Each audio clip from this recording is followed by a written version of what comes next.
आज हम बताते हैं आपको 7.2 का क्वेश्चन नंबर क्या है। क्वेश्चन नंबर टू का सॉल्यूशन बताते हैं। क्लास 10th का एनसीईआरटी का है और इसमें बोल रहा है कि बिंदु 4, -1 और 2, -2, को जोड़ने वाले रेखाखंड को समत्रिभाजित करने वाले बिंदु के निर्देशांक ज्ञात कीजिए। यानी कि इसका और इसको जो समत्रिभाजित कर रहा उसका हमको निर्देशांक ज्ञात करना है। और समत्रिभाजित का मतलब कि समान 3 भाग में बांटना। सम का मतलब हुआ बराबर, सम का मतलब क्या हुआ बराबर, और इसको हम लिख सकते हैं त्रि का मतलब होता है 3, और भाजित का मतलब विभाजन करना यानी बांटना ना, बांटना लिख देते हैं इसको, बांटना यानी कि कितना समत्रिभाजित यानी कि समान 3 बराबर भाग में बांटना, इसी को क्या कहलाता है समत्रिभाजित। और कौन सा बिंदु दिया हुआ 4, -1 और -2, -3 दिया हुआ। इसको हमको समान 3 भागों में बांट देना। तो चलिए हम बांटते हैं। सबसे पहले हम क्या करते हैं कि मान लीजिए एक बिंदु ले लिए और यहाँ से यहाँ तक का इस बिंदु का नाम कुछ रख देते हैं। आप कुछ भी रख सकते हैं, P और Q हम रख रहे हैं। और इस P का वैल्यू क्या दिया हुआ है 4, -1 दिया हुआ है। और Q का वैल्यू क्या दिया हुआ है -2 और -3 दिया हुआ है। ठीक है, अब गौर से समझिएगा, यही वो लाइन है जिसको 3 भाग में हमको क्या करना है बांट देना है, अभी बराबर बराबर। हम मान लेते हैं कि यहाँ से यहाँ तक की दूरी कुछ भी हो तो हम इसको यहाँ से मान लें इक्वल में 3 भाग बांट दिए। यहाँ से यहाँ तक का 1 भाग, यहाँ से यहाँ तक का 2 भाग, और यहाँ से यहाँ तक का 3 भाग है। अब मान लीजिए सबका दूरी जो मान लीजिए 1 1 1 डाल दे। ठीक है, और हम इस बिंदु का वैल्यू क्या रख देते हैं A, और इस बिंदु का वैल्यू क्या रख देते हैं B। क्लियर, यहाँ तक किसी भी प्रकार का प्रॉब्लम है नहीं? अगर है तो बोलिए। यानी कि बोल रहा है समान 3 भाग में बांटना, तो हम क्या किए P और Q को समान 3 भाग में क्या किए बांट दिए। और A का भी कुछ निर्देशांक होगा x y मान लेते हैं, और B का भी कुछ होगा x y मान लेते हैं। ठीक है, तो सबसे पहले हमको बिंदु A का निर्देशांक ज्ञात करना है, उसके बाद हमको क्या करना है बिंदु B का निर्देशांक ज्ञात करना है। तो आप बताइए किसका निर्देशांक ज्ञात कीजिएगा। अगर A का निर्देशांक ज्ञात करेंगे तो A का जगह A का वैल्यू क्या हो जाएगा 1 हो जाएगा, और इसका B का निर्देशांक यहाँ पे क्या हो जाएगा 2 हो जाएगा। अगर B का निकालेंगे तो ये यहाँ तक का B का एरिया है, तो B का एरिया क्या हो जाएगा 1 हो जाएगा, और इसका एरिया क्या हो जाएगा 2 हो जाएगा। समझ रहे बात को? यानी A के लिए अगर निकालना है तो A का एक भाग निकालना पड़ेगा, और B के लिए निकालना पड़ेगा तो B का निकालना पड़ेगा। ठीक है, तो अब हम आते हैं पॉइंट पे। चूंकि हमको फिलहाल आप किसके लिए निकाला जाते हैं, आप A और B किसी के लिए पहले निकाल सकते हैं, हम फिलहाल A के लिए निकाल रहे हैं। ठीक है, तो अब निर्देशांक का फॉर्मूला क्या होता है निर्देशांक ज्यामिति का, तो इसमें x का वैल्यू निकालना पड़ता है और y का वैल्यू और y का। तो देखिए x के लिए क्या होता है फॉर्मूला, इसका वैल्यू नहीं रखे हैं, p का वैल्यू, हाँ इस अब देखिए x का फॉर्मूला क्या होता है, तो m1 x2 plus m2 x1 बट्टा m+1, यही ना होता है m1 प्लस m2 होता है फॉर्मूला। क्लियर है ना? और y के लिए क्या होता है, मान लीजिए हम y के लिए करते हैं, तो y के लिए जो फॉर्मूला होता है यहाँ पे y के लिए my2 plus my1 plus m1 plus m2। ठीक है, ये x के लिए फॉर्मूला हो गया और ये y के लिए फॉर्मूला हो गया। तो यहाँ तक कोई दिक्कत तो बोलिए। एक और रिपीट कीजिए, फॉर्मूला याद करना बहुत ज़्यादा ज़रूरी है, बहुत ज़्यादा ज़रूरी है, क्योंकि फॉर्मूला जल्दी याद नहीं होता है, लोग याद करके भूल जाता है, इसलिए फॉर्मूला रिपीट कीजिए। निर्देशांक ज्यामिति का फॉर्मूला क्या होता है, m1 x2 plus m2 x1 bye m1 plus m2, ये x के लिए हो गया। निर्देशांक ज्यामिति ज्यादातर यही फॉर्मूला लगता है। उसके बाद क्या होता है y बराबर क्या होगा, तो देखिए यहाँ x था तो x2 है, यहाँ y है तो my2 प्लस है, प्लस यहाँ y है तो my1 अब bye m1 plus m2। Speed बोलिए तो x बराबर m1 x2 plus m2 x1 bye m1 plus m2, x बराबर m1 x2 plus m2 x1 bye m1 plus m2। उसी प्रकार से y बराबर क्या होगा my2 प्लस my1 बट्टा m1 प्लस m2। क्लियर है? आप वैल्यू पुट करते हैं, देखिए यहाँ पे m1 है, यहाँ पे m2 है, यहाँ पे m2 m1 है, यहाँ हमको मालूम नहीं किसका वैल्यू। देखिए हमको a का निकालना है, यहाँ पे अगर a का निकालना तो यहाँ पे लिख देंगे बिंदु a का निर्देशांक। क्या लिख देंगे, बिंदु a का निर्देशांक क्या लिख देंगे बिंदु ए का निर्देशांक, ठीक है। अब ए के लिए निकाल रहे हैं तो ए का वैल्यू क्या आ जाएगा यहाँ पे 1 और ये दोनों मिला के क्या आ जाएगा 2। क्लियर, यहाँ तक कोई दिक्कत नहीं। ए का 1 यहाँ पे 1 और ये क्या होगा 2 अनुपात में बढ़ गया, ये 1 अनुपात 2। क्लियर। अब देखिए इसमें हम m1 का वैल्यू क्या होगा 1 हो गया और ये हो गया m2 का वैल्यू। पहला वाला हमेशा m1 माना जाता है और दूसरा वाले को हमेशा m2 माना जाता है। जिस तरीके से पहला वाले को हमेशा x1 माना जाता है और दूसरे वाले को y1, उसी प्रकार से पहले वाले को m1 दूसरे वाले को m2। अब देखिए इसको हम x1 मान सकते हैं और इसको हम y1 मान सकते हैं। इसको हम x2 मान सकते हैं और इसको हम y2 मान सकते हैं। यहाँ तक क्लियर है। इसको एक बार नोट कीजिए, उसके बाद फिर हम आगे समझाते हैं।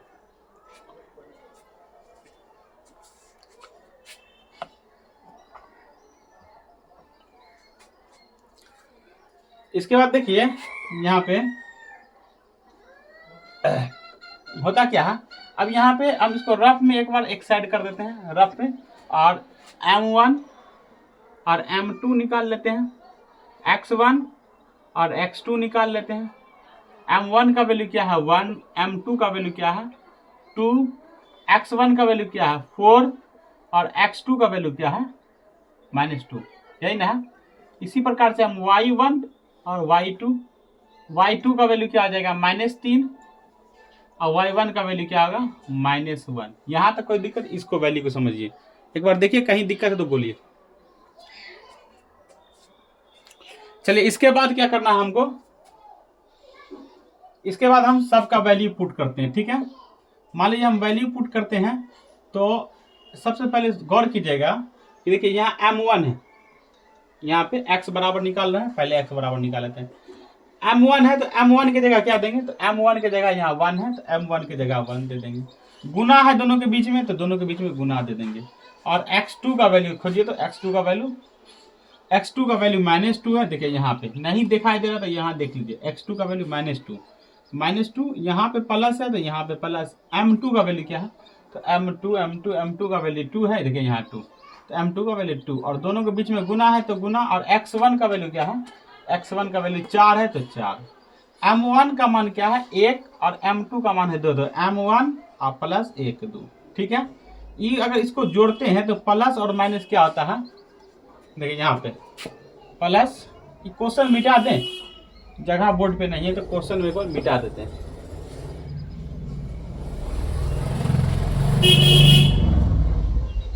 क्वेश्चन मिटा देते हैं, ठीक है। ये m1 है और ये m2, ठीक है। तो मान लीजिए हम बताए थे, यहाँ पे रफ में बताते हैं, minus into plus equal to क्या होता है माइनस होता है, और प्लस इंटू क्या होता है, सॉरी यहाँ गुना का चिन्ह होगा, इंटू माइनस इक्वल टू तब भी क्या होता है माइनस होता है, ठीक है। तो यहाँ देखिए यहाँ प्लस है 1 और यहाँ क्या माइनस है, तो प्लस इंटू माइनस क्या हो गया, यहाँ पे इसी को यहाँ इधर लिख देते हैं, प्लस इंटू माइनस, माइनस और 2 को 1 से गुना किए 2, कोई दिक्कत। फिर यहाँ पे प्लस है तो यहाँ पे प्लस दे दिए। यहाँ देखिए 4 दूना 8 और 2 1 3। यहाँ तक दिक्कत है तो बोलिए, समझिए फिर से समझाते हैं। -2 को 1 से गुना किए, -2 प्लस 4 दूना 8, यहाँ 8 दिए बट्टा 3 2 1 3, ठीक है।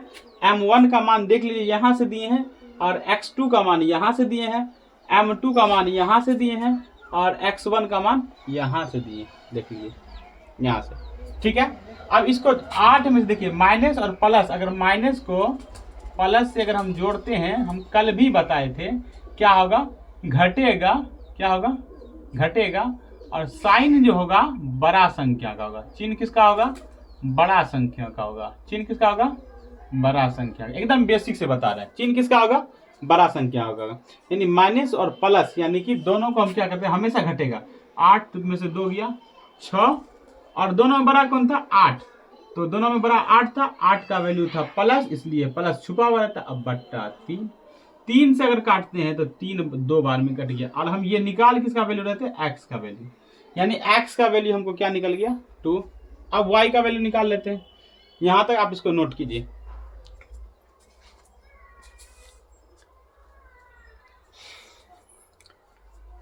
हो गया नोट। इसके बाद करना क्या है, कि देखिए y के लिए क्या है, m का मान हम बताए थे m1 हुआ, यहाँ पे m1 का वैल्यू क्या है 1 है, तो यहाँ पे 1 देंगे। y इंटू है, दोनों के बीच में देखिए गुना का चिन्ह दिखाई दे रहा था, दोनों के बीच में गुना का चिन्ह है तो गुना, और y2 का वैल्यू हो गया, y2 का वैल्यू -3 है, तो यहाँ पे हम -3 दे दिए। यहाँ प्लस है, यहाँ प्लस दे दिए।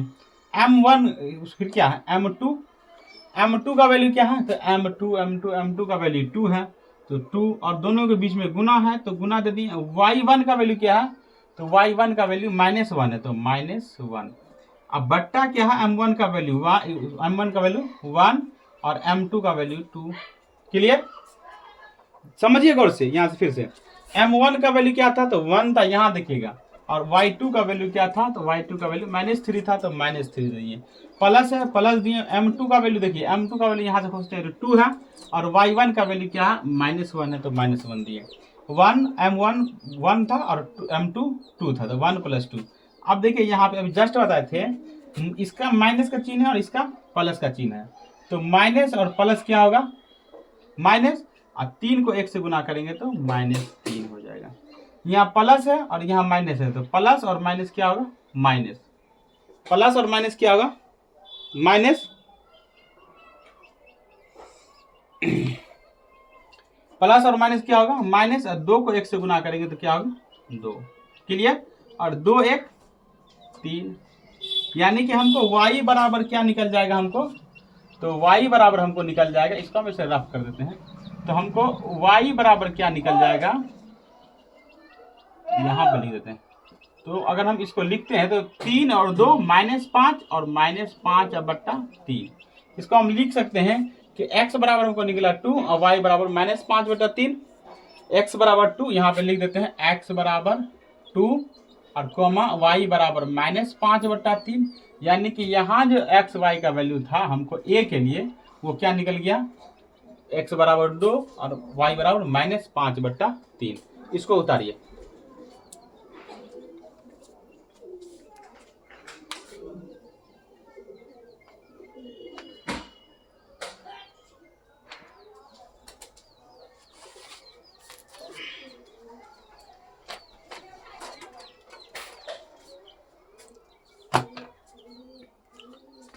इसको मिटा देते हैं। अब हम ये वैल्यू को हम रहने देते हैं, यहाँ पे मिटाते हैं, ठीक है।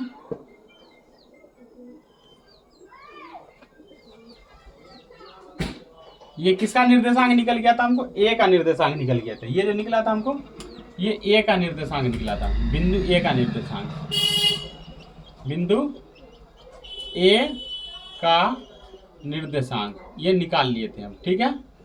अब हमको बिंदु बी का निर्देशांक निकालना है, तो बी का निकालना है तो नया फिगर बनाएंगे, और फिगर में क्या होगा, देखिए अगर हम नया फिगर बनाते हैं तो ये वही रहेगा, और m1 m2 का मान चेंज हो जाएगा, ठीक है। बी के लिए निकालेंगे तो बी का वैल्यू क्या हो जाएगा 1, और यहाँ से 1 और 2, यहाँ पे 2 आ जाएगा, ठीक है। क्लियर, और इसको हम क्या मान लेंगे m1, और इसको हम क्या मान लेंगे m2, बस और कुछ नहीं रहेगा। ए के लिए माने तो ए का अनुपात 1 था और इसका अनुपात 2 था, और बी के लिए माने तो बी का अनुपात 1, इसका अनुपात 2। क्लियर, क्योंकि यहाँ 2 भाग में इधर डिस्ट्रीब्यूट है, तो यहाँ y बराबर देते हैं, ठीक है। अब हम किसके निकालते हैं, बिंदु बी का निर्देशांक निकालते हैं, तो यहाँ पे लिखते हैं बिंदु बी का निर्देशांक। देखिए यहाँ पे आप देखिए कि x1 और y1 का मान सेम है, x2 y2 का मान वही रह गया, सिर्फ इसमें सिर्फ चेंज हुआ है, तो किसका मान हुआ है, m1 और m2 का मान हुआ है। तो हम भी इसमें m1 का मान क्या रख देते हैं, m1 का जगह क्या, अब 2 आ गया तो यहाँ पे क्या दे देंगे, 2 दे देंगे, और m2 का वैल्यू क्या हो गया, 1 हो गया, देखिए यहाँ पे 1 है, तो यहाँ पे हम 1 दे देंगे, ठीक है। सिर्फ इसी का मान चेंज हुआ है, इसी का मान चेंज कर लेते हैं, और बिंदु बी का निर्देशांक निकालते हैं। पहले x का वैल्यू निकालेंगे, फिर y का। तो x के लिए हम फॉर्मूला बताए थे, m1 x2 plus m2 x1 बट्टा m1 प्लस m2, यही ना बताए थे। उसी प्रकार से y के लिए हम फॉर्मूला बताए थे, है ना, m1 y2 plus m1 m2 y1 बट्टे m1 प्लस m2। क्लियर, इसको ये बताए थे। अब देखिए यहाँ पे होगा क्या कि हम m1 का वैल्यू रखते हैं, अब यहाँ पे m1 का वैल्यू क्या है, बदल गया है, 2 है तो यहाँ पे क्या आएगा, 2 आएगा। गुना था गुना, x2 का वैल्यू खोजते हैं तो -2 है तो -2 दे दिए। क्लियर। यहाँ प्लस है तो यहाँ प्लस। m2 का वैल्यू क्या है, m2 का वैल्यू हो गया 1, तो 1 ही है ना, m2 हाँ 1, तो 1 दे दिए। और यहाँ पे गुना का चिन्ह है तो गुना दे दिए। x1 का वैल्यू देखिए, x1 का मान 4 है तो 4 दे दिए। बट्टा है तो बट्टा दे दिए।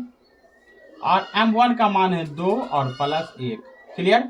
अब देखिए 2 दूना 4 और देखिए यहाँ प्लस है और यहाँ माइनस। हम बताते हैं कि प्लस गुना माइनस बराबर माइनस, तो प्लस को माइनस से गुना करेंगे माइनस, और 2 दूना 4 यानी -4। क्लियर, कोई दिक्कत। फिर बोल रहा है कि यहाँ प्लस है यहाँ प्लस है, 4 को 1 से 4 गुना किए तो 4। अब बट्टा क्या है, 2 1 3। अगर हम 4 में से 4 गया 0, यानी कि 0/3, और किसी भी संख्या को 0 से डिवाइड करते हैं उसका वैल्यू क्या होता है, 0। तो x का मान क्या निकल गया, 0। इसके लिए जो x का मान निकला वो क्या निकला, 0। x बराबर 0। और b का निर्देशांक है ये तो निकाल रहे b का निर्देशांक। अब y के लिए, ठीक है, ये b का निर्देशांक निकाल लें, देख लीजिए। अब y के लिए क्या है कि m1 का मान क्या है, 2। देखिए यहाँ पे 2 है, m1 का मान 2। गुना है तो गुना दिए। y2 का वैल्यू क्या है, तो y2 का वैल्यू है -3, तो -3 दिए। और यहाँ पे प्लस है तो यहाँ प्लस दिए, दिखाई दे रहा है ना। और m2 का वैल्यू क्या है, m2 का वैल्यू 1 है तो 1 दिए। गुना है गुना दिए। y1 का वैल्यू क्या है, -1 है, -1 दिए, बट्टा दिए। और m1 का मान है 2 और सॉरी 1 है ना, 1 है 2 और प्लस 1। क्लियर। अब हम इसको देखिए जोड़ते हैं, देखिए यहाँ माइनस है और यहाँ प्लस है। हम बताते हैं plus into minus equal to क्या होता है, माइनस। 3 दूना 6 और यहाँ क्या होगा, -6। क्लियर। यहाँ प्लस और माइनस क्या होगा, माइनस, और 1 को 1 से गुना करेंगे तो क्या होगा, y1 का वैल्यू क्या, m2 1 -1 और 2 1 3। और देखिए अगर माइनस को, अगर हम माइनस को कहाँ लिख दें, अगर हम माइनस को माइनस के साथ जोड़ते हैं तो क्या होता है, जुड़ता है। और साइन किसका होता है, माइनस का होता है। किसका होता है, जुड़ता है। क्या होगा, साइन किसका होगा, माइनस का होगा। जुड़ेगा लेकिन साइन किसका होगा, माइनस का होगा। तो 6 और 1 7, यानी कि -7, यानी साइन माइनस का होगा, दोनों माइनस है। अब बट्टा 3, यानी कि y का वैल्यू हमको क्या निकल गया, -7/3। तो हम लिख सकते हैं b का निर्देशांक लिख सकते हैं। क्या लिख सकते हैं, b का निर्देशांक। इसको अब हम मिटा देते हैं। b का निर्देशांक हमको क्या निकल गया, तो b का निर्देशांक, b का निर्देशांक हमको निकल गया x, y बराबर, x का वैल्यू क्या निकल गया हमको 0 और y का वैल्यू क्या आ गया, -7/3।